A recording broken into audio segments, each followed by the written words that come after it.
What happens when a single irreversible act of arrogance collides with a universe of silent, hidden power? On Aura Airlines. Flight 715. From New York to London, the metallic click of a closing overhead bin was the last normal sound anyone would hear in first class. What followed was a moment of shocking violence, the sharp, ugly crack of a hand striking a face. A pilot, a man of supposed authority and control, slapping a young black woman. He saw a nobody, someone who didn't belong. He had no idea he had just assaulted his boss, the airline's secret owner, and in doing so had signed the death warrant for his own career and the entire company as he knew it. This isn't a story about revenge. It's a story about consequences. The first-class cabin of Aura Airlines Flight 715 was an oasis of curated tranquility. The gentle hum of the Rolls-Royce engines was a lullaby for the wealthy, a low thrum that promised a smooth journey across the Atlantic. The scent of warm towels infused with lavender and eucalyptus mingled with the subtle notes of expensive perfume and aged leather. Here at 35,000 feet, the world and its troubles were meant to feel distant, a messy landscape blurred by speed and altitude. In seat 1A, nestled by the window, sat Serafina Hayes. To the casual observer, she was an anomaly in this sea of bespoke suits and designer handbags. She was dressed in a simple charcoal grey cashmere hoodie, tailored black joggers and a pair of pristine but unassuming white leather sneakers. Her hair was pulled back in a neat, intricate braid that fell down her back. No flashy jewelry save for a simple, elegant watch with a plain black band on her wrist, a Patek Philippe Calatrava, a detail so understated it was practically invisible to the untrained eye. On her lap rested not a glossy magazine, but a tablet displaying complex differential equations related to fluid dynamics.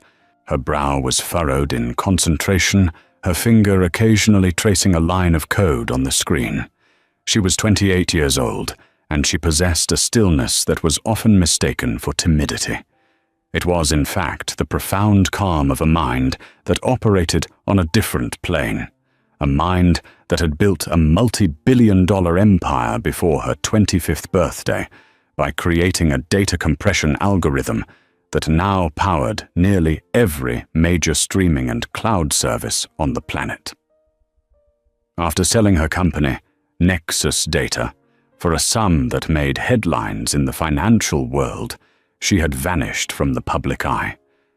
She funneled her fortune into a private equity firm, Helios Capital, a ghost entity that acquired struggling but promising companies, nurturing them from the shadows.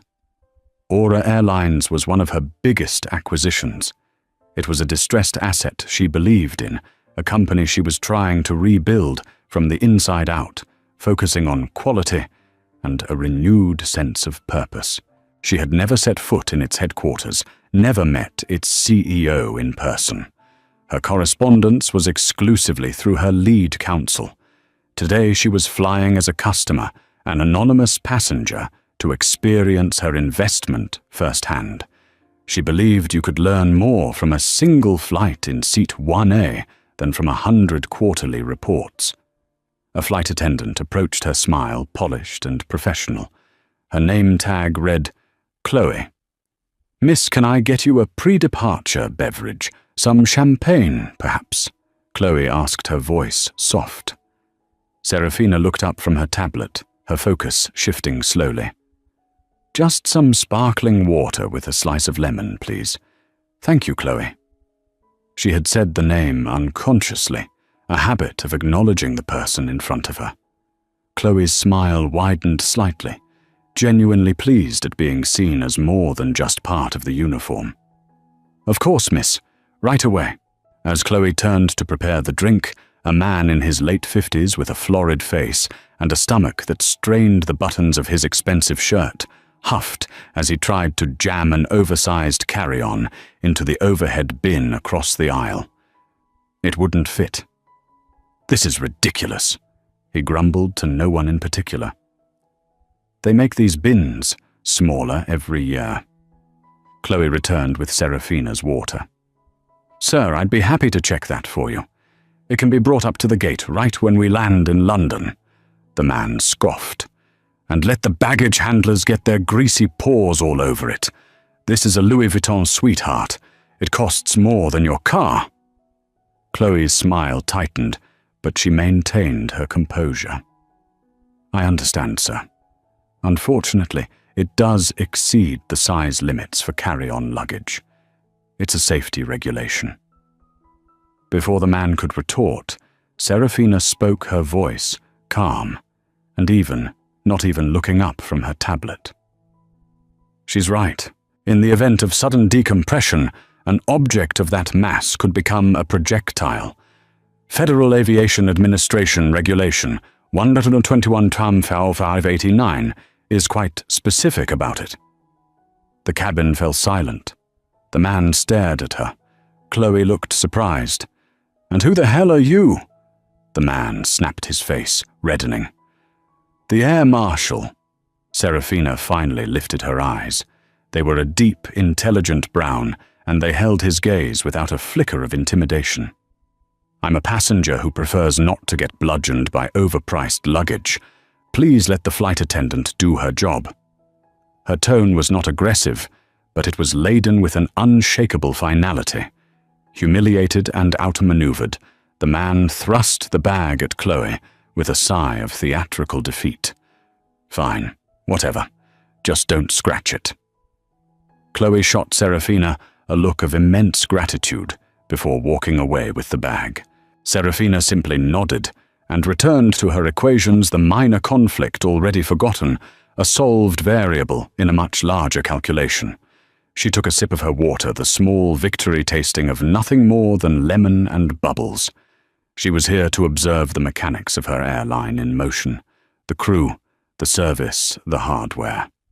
She had no idea that the system's greatest flaw was about to walk out of the cockpit and introduce himself. The boarding process was nearly complete when the cockpit door opened. Out strode Captain Robert Sterling. He was a man cast from the mold of the golden age of aviation, tall, square-jawed with silvering temples, and a deep, booming voice he used like a cudgel. His uniform was immaculate, the 4 gold bars on his epaulets gleaming under the soft cabin lights. He carried with him an air of supreme, unassailable authority. To him, the plane was not a commercial vehicle. It was his kingdom, and everyone on board, from the first-class passengers to the crew, were his subjects. He didn't emerge for a safety check or to greet the passengers with a reassuring smile.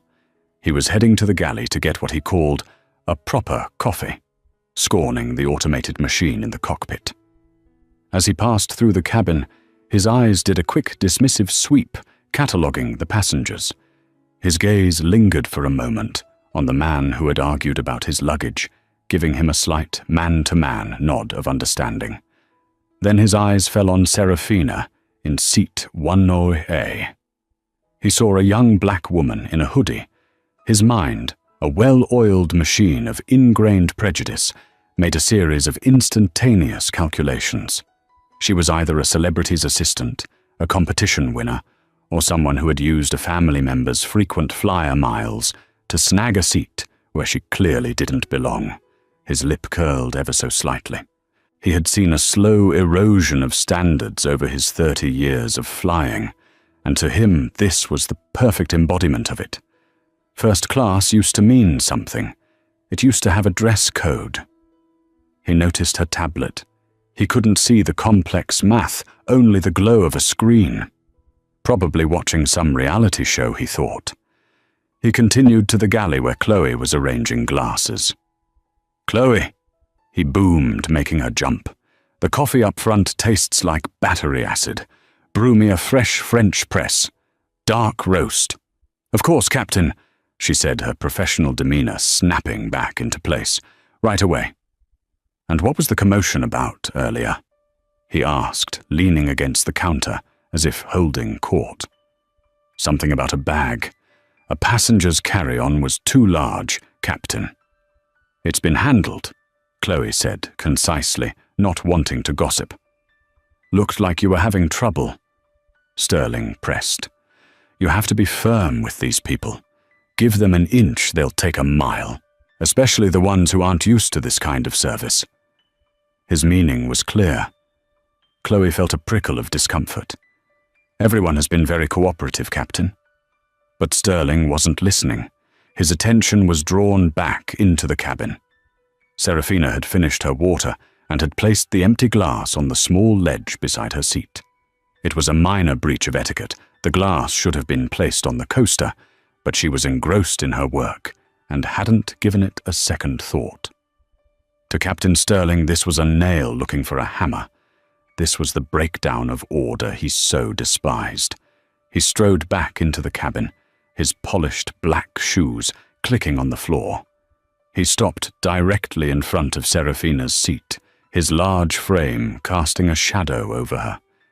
She didn't notice him at first, her finger still tracing a line of logic on her screen. "Miss," he said, his voice loud enough for the surrounding passengers to hear.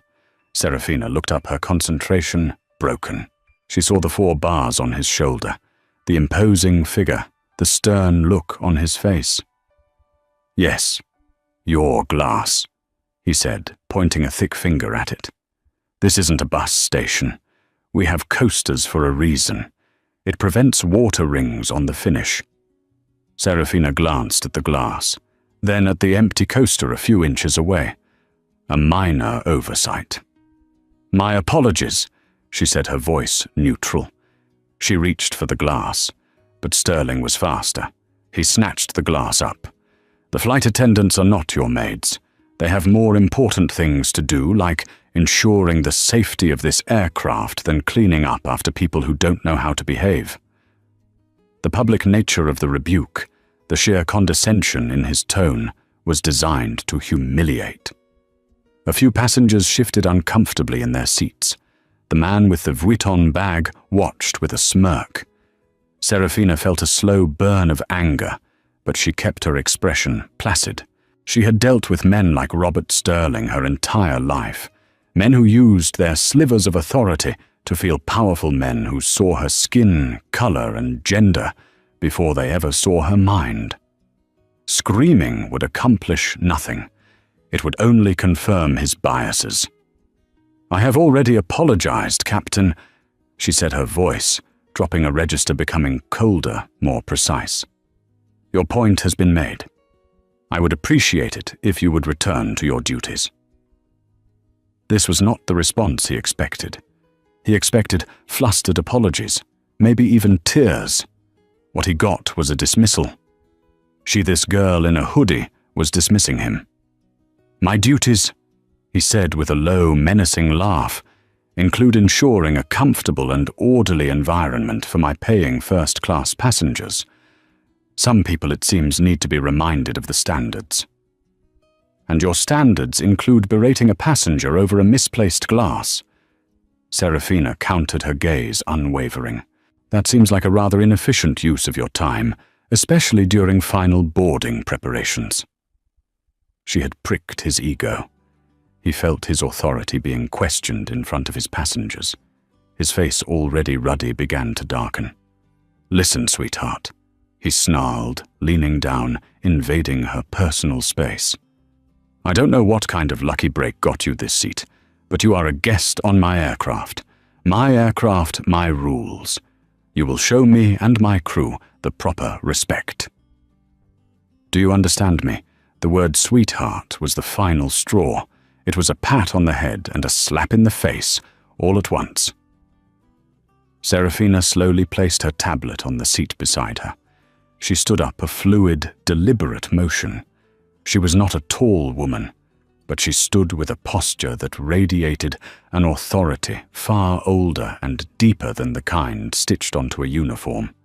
She met his gaze, and for the first time, Sterling saw something in her eyes that wasn't fear or awe, but a cold, hard assessment. It was the look of a predator sizing up a threat. "I understand you perfectly. Captain," she said, her voice dangerously quiet. "You are a man who confuses his title with his character. You are unprofessional, and frankly, you are a liability to this airline's brand. Now please step aside." It was a declaration of war. And Captain Robert Sterling, a man who had never backed down from a fight in his life, was about to make the biggest mistake of his career. The first-class cabin had become a theater of silent, mortified witnesses. The hushed conversations had ceased, replaced by the electric tension of a confrontation that had spiraled far beyond a misplaced water glass. Every eye was fixed on the standoff between the imposing uniformed pilot and the calm, unyielding young woman in seat 1A. Chloe, holding the French press in the galley, watched with a growing sense of dread. Her training screamed at her to intervene, to de-escalate, but the sheer force of the captain's personality was paralyzing. He was known for his temper, for writing up crew members for the smallest infractions. Challenging him in front of passengers was career suicide. Sterling felt the blood pounding in his ears. Liability brand. This girl, who looked like she couldn't afford a ticket in coach, was lecturing him about the airline's brand. The audacity was breathtaking. All his frustrations a mortgage that was squeezing him dry, a son who had just dropped out of college, a nagging feeling of being a relic in a world that no longer valued men like him, coalesced into a single point of white-hot rage directed entirely at Serafina. "You have no idea who you're talking to." He seethed, his voice a low growl. His face was inches from hers now, his breath smelling of stale coffee and self-importance. "On the contrary," Serafina replied, her voice remaining unnervingly steady, "I know exactly who I'm talking to. Your name is Robert Sterling. You've been a captain for 22 years. You have 2 FAA commendations for handling engine failures in the 90s and 3 formal passenger complaints for aggressive behavior in the last 5 years alone. Your file is quite detailed." If a statement could be a physical blow, that was it. Sterling recoiled as if she had struck him. How could she possibly know that the complaints were supposed to be internal, buried by the union? A cold sliver of fear pierced his anger. Who was she? Was she an FAA inspector, a corporate auditor? His mind scrambled for a rational explanation. She must have looked him up somehow. A lucky guess, a bluff. He couldn't let her win. He couldn't let her expose him. He had to reassert his dominance immediately and decisively. "You're clever." He spat, his fear twisting back into fury. "You think you can intimidate me with a few bits of information you scraped off the internet. You're out of your league, girl. This is the real world, and on this plane, I am the law. The law is governed by protocols and regulations, which you are currently violating." Serafina stated, her tone that of a professor correcting a particularly dense student. "Your behavior is erratic and unprofessional. For the safety of this flight, I am requesting that you return to the cockpit and allow the first officer to handle the departure." It was a perfectly reasonable, logical request, and it was the most insulting thing she could have possibly said. She had not only challenged his authority, she had questioned his competence to fly the plane.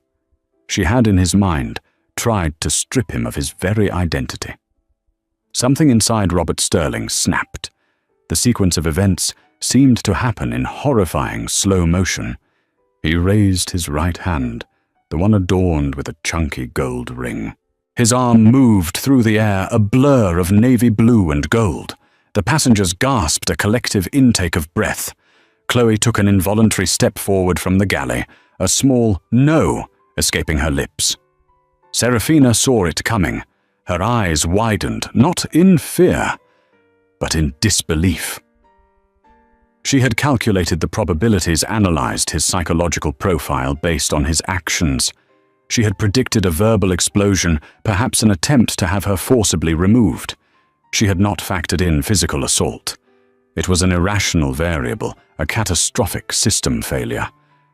The sharp, ugly crack of his hand, connecting with her cheek, echoed through the silent cabin. It was not a gentle tap or a shove. It was a full, open-handed slap, delivered with the force of a man who had lost all control. The impact snapped her head to the side, her intricate braid whipping through the air. For a single stunning heartbeat, there was absolute silence. The only sound was the ever-present, indifferent hum of the engines. A bright, angry red mark began to bloom on Serafina's cheek. She slowly, deliberately turned her head back to face him. Her eyes were wide, and in their depths, the cold, analytical calm had been replaced by something far more terrifying, the still silent fury of a supernova about to detonate. She didn't cry out. She didn't raise her voice. She didn't even touch her cheek. She just stared at him. And in that silent, unwavering gaze, Captain Robert Sterling finally understood that he had not just slapped a passenger. He had crossed a line, and on the other side of that line was a world of consequences he could not possibly begin to comprehend. The smirk on the Vuitton bag owner's face had vanished, replaced by a slack-jawed expression of shock. Another passenger, a woman in her 60s, was already fumbling for her phone. The spell was broken by Chloe, who rushed forward, placing herself between them. "Captain, that's enough," she cried, her voice trembling but firm. "Please step back." Sterling blinked, as if coming out of a trance. He looked at his own hand, then at the red mark on Serafina's face. A flicker of panic entered his eyes, but it was quickly stamped out by a desperate need to justify his actions. He couldn't have been wrong. She had provoked him. "This passenger is a security threat." He boomed his voice, straining to sound authoritative. "She was insubordinate. She was threatening. She is to be removed from my aircraft. Now." He pointed a shaking finger at Serafina. "You get your things. You are not flying on Aura Airlines today or ever again." Serafina held his gaze for one more long, chilling moment. Then she gave a single, almost imperceptible nod. She turned and calmly picked up her tablet and her small, nondescript backpack from the seat. She didn't argue. She didn't protest. As she walked towards the open door of the plane, she paused beside Chloe. She looked at the horrified young flight attendant and spoke in a voice that was quiet, but carried the weight of an iron promise. "Thank you for your professionalism, Chloe," she said. Then she looked past her, her eyes finding Captain Sterling one last time. "This," she said, her voice clear and cold, cutting through the stunned silence, "will be handled." And with that she stepped off the plane, leaving behind a first-class cabin in chaos, a terrified flight crew, and a captain who was utterly, hopelessly, and completely doomed. The jet bridge felt like a strange, sterile limbo between the rarefied air of first class and the bustling reality of the JFK terminal. Serafina Hayes walked with a steady, unhurried pace, her backpack slung over one shoulder. The stinging on her cheek had subsided into a dull, throbbing ache, a physical reminder of the gross violation that had just occurred. But her mind was already past the pain, past the humiliation. It was moving with the terrifying speed and clarity that had made her a billionaire. She wasn't processing emotion. She was processing data, calculating responses, and initiating protocols. As she reached the gate agent's desk, the agent, a flustered man named David, was already on the phone, likely getting a garbled version of events from the flight crew. He looked up and saw her, his eyes widening at the distinct red handprint on her face. "Mamai, the captain said—" He stammered, unsure of what to do. Serafina held up a hand, a simple gesture that commanded silence. "I require no assistance from you," she said, her voice devoid of any warmth. "Just tell me one thing. What is the tail number of that aircraft? The tail number. David blinked, confused by the request. It's N418AU. November 418 Alpha Uniform, she repeated, committing it to memory. Thank you.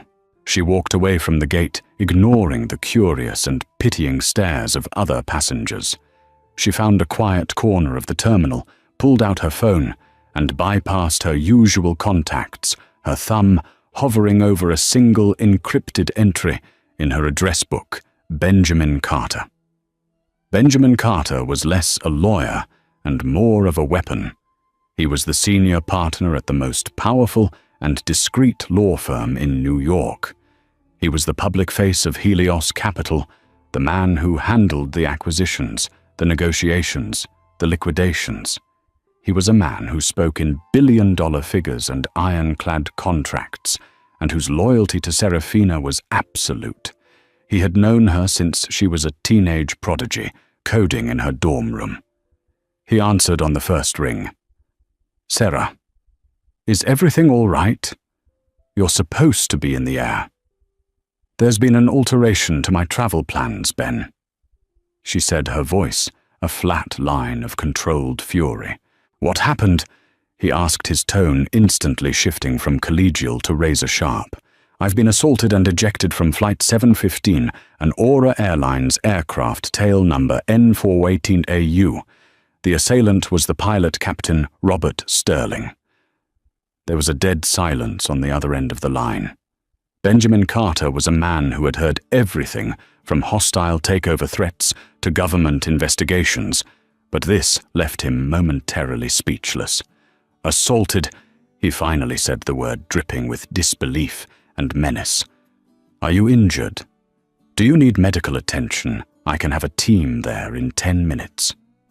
The injury is superficial, Serafina replied. The insult, however, is systemic. This isn't about one man's temper, Ben. This is a symptom of a corporate culture I have failed to properly assess, a culture that has now put its hands on me. Benjamin understood immediately. This wasn't a personal lawsuit she was contemplating. This was a business problem, and Serafina Hayes solved business problems with overwhelming and decisive force. What are your orders? He asked. Initiate Helios Protocol. Serafina commanded. The name was one they had created for a worst-case scenario, a complete and total activation of her power as a majority shareholder. I want a full immediate asset review of Aura Airlines. I'm invoking Emergency Clause 17B of the shareholder agreement, the one regarding gross negligence endangering the primary stakeholder. It allows for a unilateral freezing of executive authority pending a full board review. Benjamin's pen could be heard scratching furiously. Clause 17B, the God Mode Clause. Understood. The CIO, Daniel Harrison, will be legally paralyzed by the time he finishes his morning coffee. What else? I want Captain Robert Sterling's entire professional and personal history on my desk within the hour. FAA records, union grievances, financial statements, social media, everything. I want to know the brand of toothpaste he uses. I want the flight crew of 791 grounded in London, pending interviews. Specifically the flight attendant named Chloe Martinez. Ensure she is protected. She attempted to de-escalate. She is an asset. Consider it done, Benjamin said. And Ben, Serafina added, her voice dropping lower, contact the FAA. Inform them an unnamed high-level corporate auditor was just assaulted by a pilot on a commercial flight, and that the airline is attempting to cover it up by labeling the auditor a security threat. They won't know it's me, but it will put Sterling's license under immediate review and prevent the airline from burying the incident report. A slow, predatory smile could almost be heard in Benjamin's voice. That's brilliant. It will tie them in knots. They'll be investigating themselves while we dismantle them from the inside. Sarah, I'm sorry this happened. Don't be sorry, Serafina said, her gaze turning steely as she looked out the window at the plane, her plane sitting on the tarmac.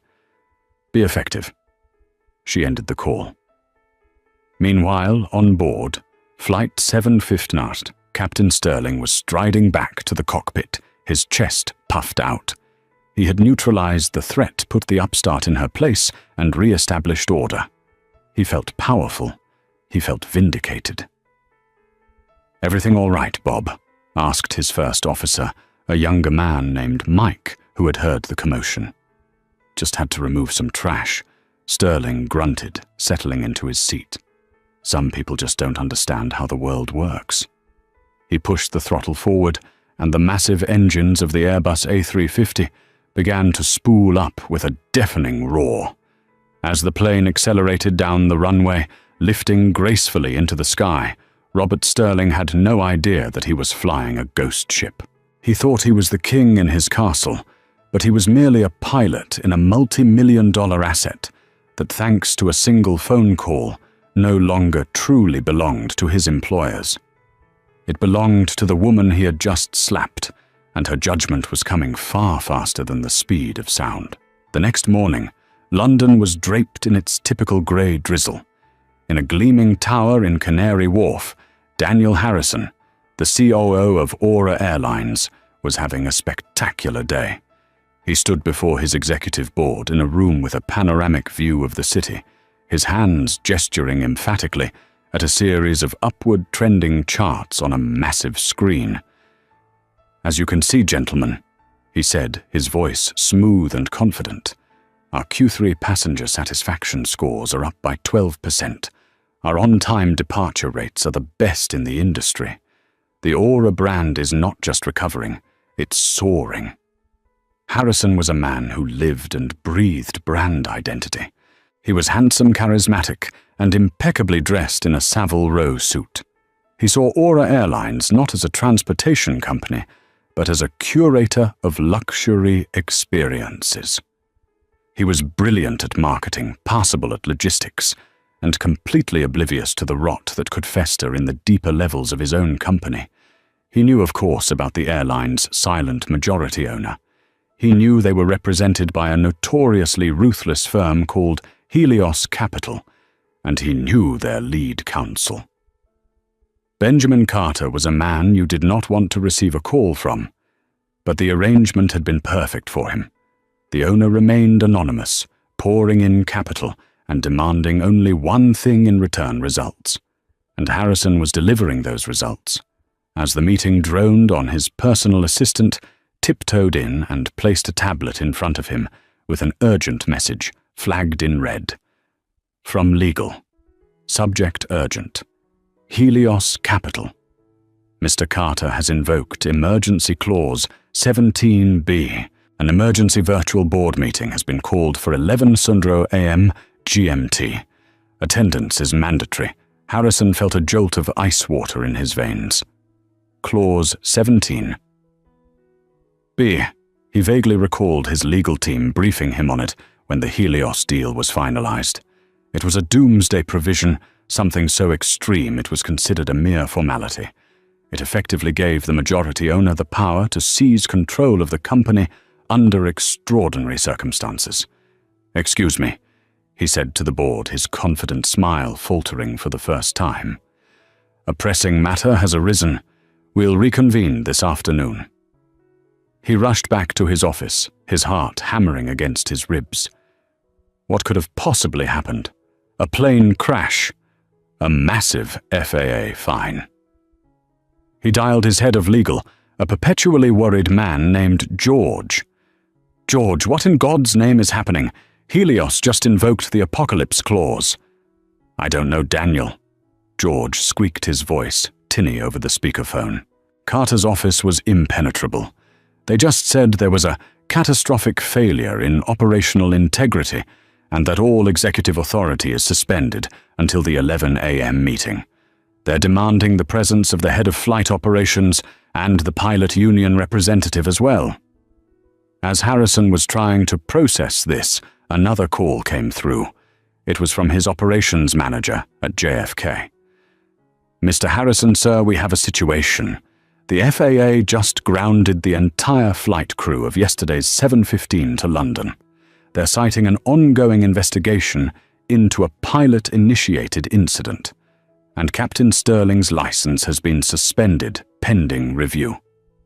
Harrison's mind reeled. Flight 7:15. He vaguely recalled a minor incident report coming in overnight.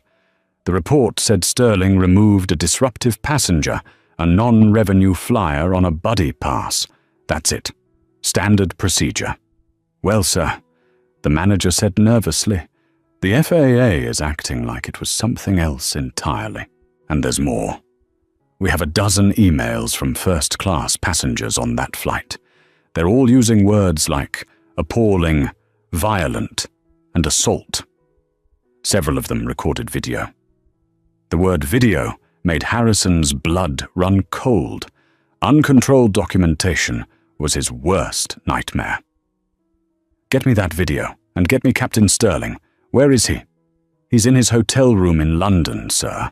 I spoke to him an hour ago. He was bragging. Said he put a freeloader in her place, and was proud of it." Harrison slammed his hand on his mahogany desk. A single arrogant pilot was about to torpedo his entire career. He was still convinced this was a containable PR crisis, an overzealous captain, an unfortunate incident. They would issue a profound apology, offer the wronged passenger a lifetime of free flights, and fire Sterling in a very public, dramatic fashion. It was manageable.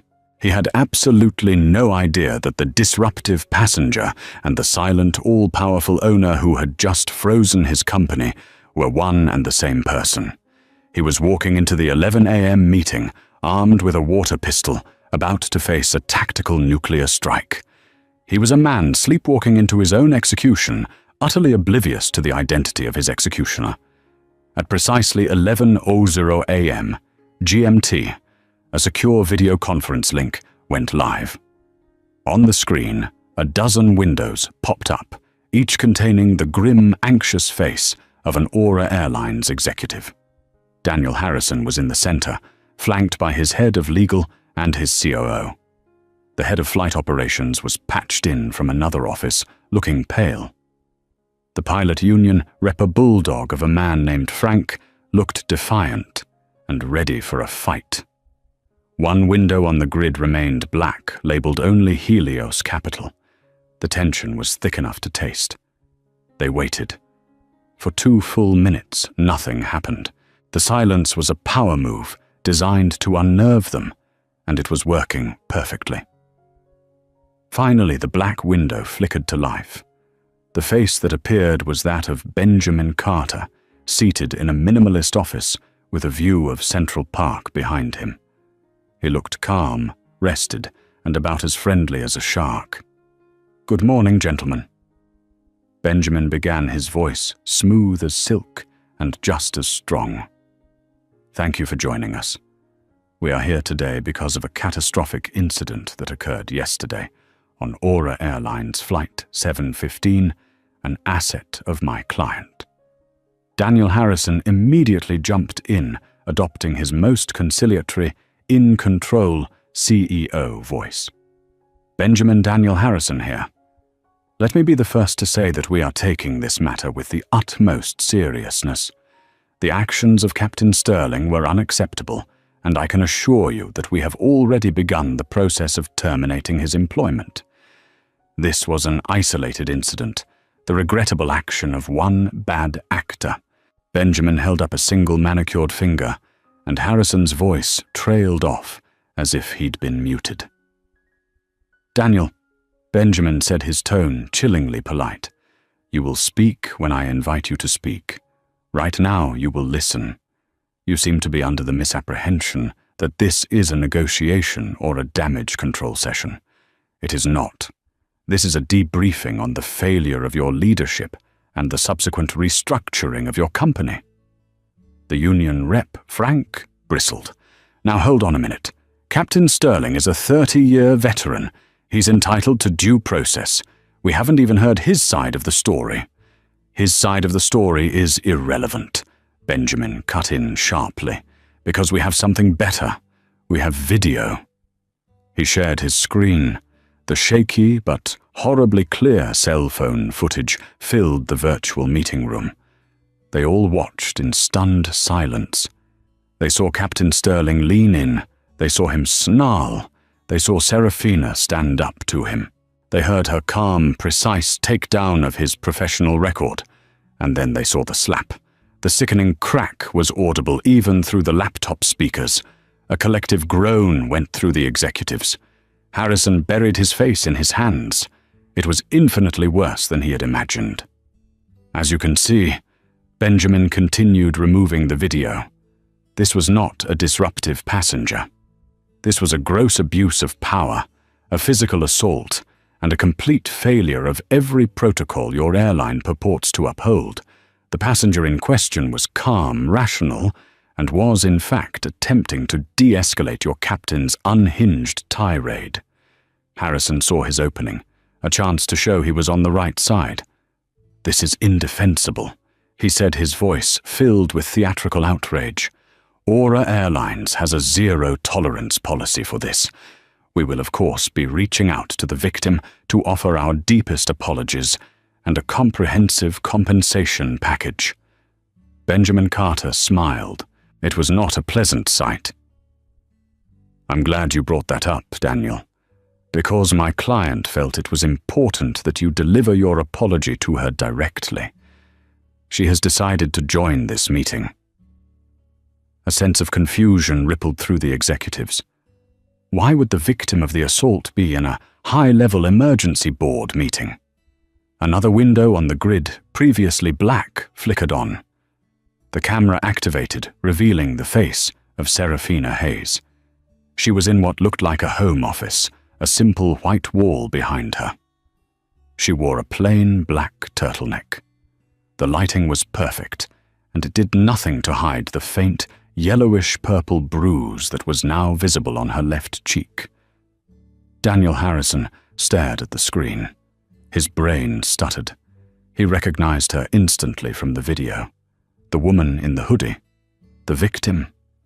He opened his mouth to offer his carefully rehearsed, heartfelt apology. But before he could utter a word, Benjamin Carter spoke again, his voice ringing with grim finality. "Gentlemen, allow me to formally introduce you to the principal owner of Helios Capital, the silent backer of this airline, and the woman your pilot assaulted yesterday. This is Ms. Serafina Hayes. She owns 58% of your company. Daniel, you work for her." The world tilted on its axis. Every jaw in the virtual room dropped. The union rep looked like he'd been tasered. George, the head of legal, went completely white. Daniel Harrison felt the floor drop out from beneath him. His mind frantically tried to connect the dots: the girl in the hoodie, the calm defiance, the encyclopedic knowledge of Sterling's record, "this will be handled," the invocation of Clause 17B. It all slammed into him with the force of a physical blow. The disruptive passenger he had been planning to buy off with a few first-class tickets was the invisible billionaire who held his entire career in the palm of her hand. He looked from Benjamin Carter's smug face to Serafina's bruised, impassive one.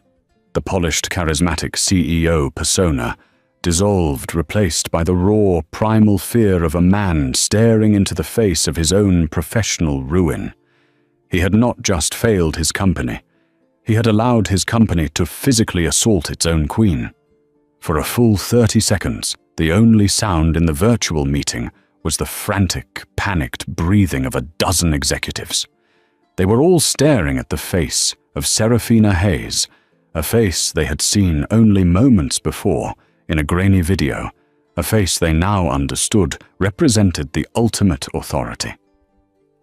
Finally, Serafina spoke. Her voice was not loud, not filled with rage or emotion. It was something far more terrifying. It was calm, measured, and utterly devoid of mercy. It was the voice of a scientist observing a failed experiment. "Mr. Harrison," she began, her eyes locking onto his through the camera. For 2 years I have allowed you to run my company.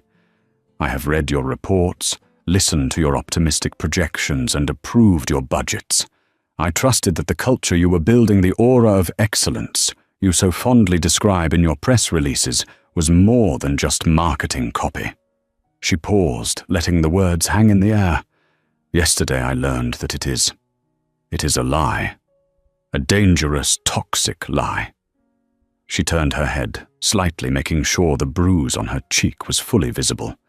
This, she said, gesturing to her face, is not my injury. This is your quarterly report. This is the result of a culture where arrogance is mistaken for authority, where employees feel empowered to abuse customers based on their appearance. This is a symptom of your failed leadership. Daniel Harrison found his voice a weak, reedy thing he barely recognized. Ms. Hayes, Serafina, I am horrified. I am speechless. There are no words to express how profoundly sorry I am. This is a betrayal of everything we stand for. Stop, Serafina commanded, cutting him off mid-grovel. Do not tell me what you stand for. I will tell you what you stand for. You stand for a system that protected a pilot with 3 prior complaints of aggression. You stand for a system where a flight attendant, Chloe Martinez, was too intimidated to intervene against her superior, despite her training. You stand for a system where not a single other first-class passenger felt safe enough to step in until after an assault had already occurred. Your system is broken, Mr. Harrison, from the top down. She then turned her attention to the union representative. Mr. Franklin, your union will not be representing Robert Sterling. Helios Capital's legal team will be filing a civil suit against him for assault and battery. Furthermore, we will be providing the FAA with evidence and testimony that will ensure his pilot's license is permanently revoked. If your union attempts to obstruct this process in any way, I will interpret it as a direct endorsement of his actions, and I will begin the process of exploring contract renegotiations with a different labor group. Is that clear? Frank the Bulldog looked utterly deflated. He had come prepared to fight for his pilot. He now understood he was fighting a tidal wave. He simply nodded, mute. Finally, Serafina's cold, calculating gaze returned to Daniel Harrison. I have 2 options, Daniel. The first is that I liquidate my majority stake. I sell all 58% of my shares at once. The market will panic, the stock will plummet to nothing, and Aura Airlines will cease to exist by Christmas. The board will be disgraced, you will be unemployed, and thousands of people will lose their jobs. She let that sink in. The color drained from Harrison's face. The second option, she continued, is that you remain for now as a figurehead CEO. But your authority is revoked. From this moment on, you answer to me. And we are going to burn the old Aura Airlines to the ground and build something new from the ashes. She laid out her terms, each one a hammer blow to the company's old way of doing business. First, Robert Sterling is as of this second fired for cause with a public statement detailing his actions. His pension is forfeit as per the gross misconduct clause in his contract. Second, you will establish a new independent civilian oversight and inclusivity board. It will have final authority on hiring, firing, and training protocols for all staff, from pilots to gate agents. Its first director will be a candidate of my choosing. Third, you will immediately implement the sanctuary cabin protocol. Any employee who reports misconduct by a superior will be granted immediate anonymous protection from retaliation, with their case reviewed by the new oversight board, not their direct managers. Fourth, Chloe Martinez, the flight attendant from Flight 715, is to be given a promotion and a substantial bonus. She will also be offered a lead role in developing the new cabin crew de-escalation training program. We reward competence and courage. "Finally," she said, leaning slightly closer to her camera, "you will issue a public company-wide apology. In it, you will not mention a disruptive passenger. You will state clearly that a pilot assaulted a black woman in first class, and that the company failed her and its own standards completely. We will not hide behind vague language. We will own our failure." She leaned back. "You have 60 seconds to accept these terms, Daniel. If you do not, my broker has a standing order to begin the sell-off at 11:15 a.m. It wasn't a choice. It was a surrender. Daniel Harrison, the smooth, confident CEO, was broken. He looked at the faces of his fellow executives, seeing his own terror mirrored back at him.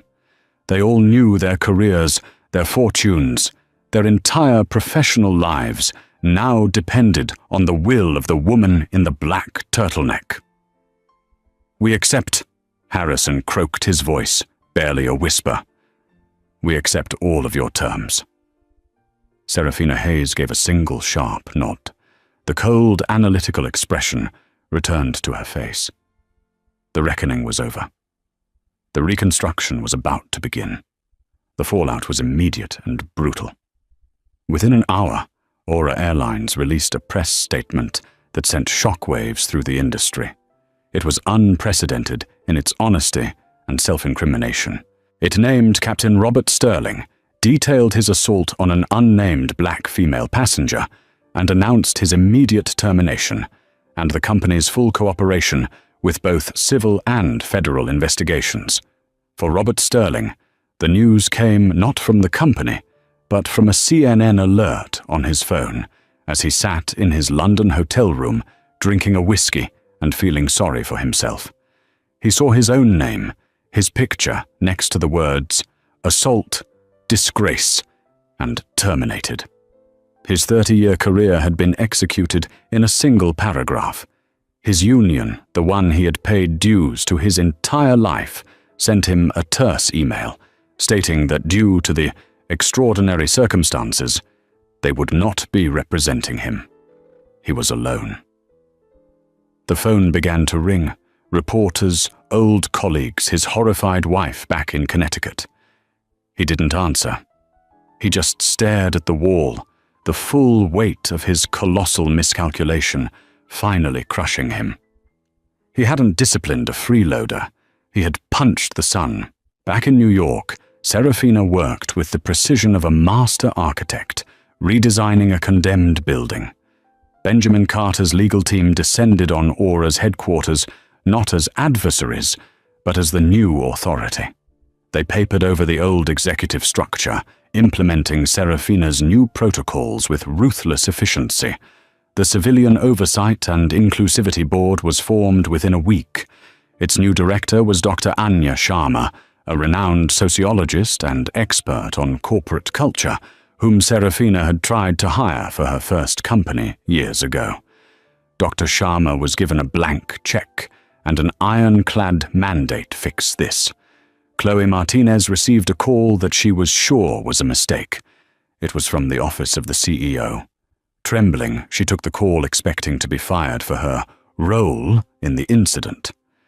Instead, Daniel Harrison himself, his voice humbled and strained, informed her of her promotion, her bonus, and the offer to help Dr. Sharma redesign their training program. He told her that her courage had been noted at the highest level. Chloe sat in stunned silence, tears of relief and disbelief streaming down her face. She had stood up for what was right, and for the first time in her career, the system had actually rewarded her for it. The changes rippled through the airline. Pilots and crew were pulled into mandatory intensive training sessions run by Dr. Sharma's new board. They weren't the usual boring slideshows about diversity. They were raw, uncomfortable, and effective. They used the actual video of the Sterling incident as a case study in catastrophic failure. They role-played scenarios. They forced staff to confront their own unconscious biases. There was resistance. Some older pilots grumbled about the woke new rules. A few quit in protest. They were quietly replaced. Serafina's message was clear: evolve or become extinct. Daniel Harrison was a ghost of his former self. He was still CEO, but the power was gone. He was an administrator, tasked with executing Serafina's vision. He sat in meetings with Dr. Sharma, nodding along to policies that a month ago he would have dismissed as corporate fluff. He had seen the abyss, looked his professional mortality in the eye, and it had changed him. He was humbled, but he was also learning. For the first time, he was thinking about his employees and passengers, not as data points on a chart, but as human beings. 3 months after the incident, Serafina Hayes boarded another Aura Airlines flight, this time from New York to San Francisco. She was in seat 1A, wearing a similar hoodie, her tablet in her lap. The bruise was long gone, but the memory of the incident was now woven into the DNA of the airline. The flight attendant who approached her was young, bright-eyed, and new. "Welcome aboard, miss," she said with a warm, genuine smile. "Can I get you a pre-departure beverage? Sparkling water with a slice of lemon, please," Serafina replied. As the attendant served the drink, she placed it carefully on the coaster. "We're so glad to have you flying with us today," she said. "Please let me know if there's anything at all that makes you feel unsafe or uncomfortable. We're all here to help." It was part of the new script, a core tenet of the new training, but the way she said it felt real. It was a promise. Serafina looked at the young woman then, around the calm, professional cabin. She saw a crew that was more aware, more attentive. She saw the tangible results of her painful, necessary intervention. The system wasn't perfect, but it was no longer broken in the same way. It was healing. It was evolving. She took a sip of her water and gave the flight attendant a small, knowing smile. "Thank you," she said. "I feel perfectly safe." The engines began to roar, and as the plane climbed into the sky, it felt different. It was lighter. It was the feeling of an airline that had been through the fire and had, against all odds, been reborn. That single shocking moment on Flight 715 wasn't just about a pilot's anger or a passenger's identity. It was a story about the hidden systems of power that surround us every day. Serafina Hayes wasn't just a billionaire. She was a reminder that you can never truly know the story of the person sitting next to you. Captain Sterling wasn't just a bully. He was the product of a culture that allowed his arrogance to grow unchecked for years. This story shows us that true change often doesn't come from polite requests. It comes from consequences. It's a powerful lesson on prejudice, accountability, and how one person's refusal to be victimized can topple an entire corrupt system. What would you have done in Serafina's place? What do you think is the biggest lesson we can take from this? Let me know your thoughts in the comments below. If this story moved you, please hit that like button, share it with someone who needs to hear it, and make sure you subscribe to the channel for more incredible real-life dramas. Your support helps us bring these powerful narratives to light. Thank you for listening.